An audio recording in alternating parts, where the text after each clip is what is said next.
Hello friends, ఈరోజు నేను రాగి ఇడ్లీస్ ప్రిపేర్ చేశాను మా ఇంట్లో. ఈ రాగి ఇడ్లీస్ ప్రిపేర్ చేయడం ఈజీనే.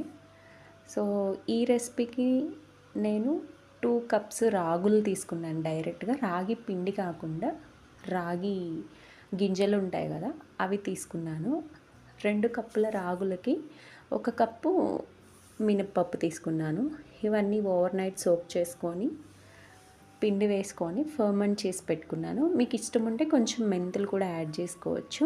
నేనైతే మెంతులు ఏమి వేయలేదండి, డైరెక్ట్గా పిండి ప్రిపేర్ చేసుకున్నాను.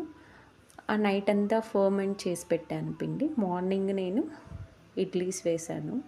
ఇందులోకి కొబ్బరి చట్నీ ప్రిపేర్ చేశానండి. టేస్ట్ చాలా బాగుంది. మీరు కూడా ట్రై చేయండి. చాలా స్పాంజీలా వచ్చాయి ఇడ్లీ.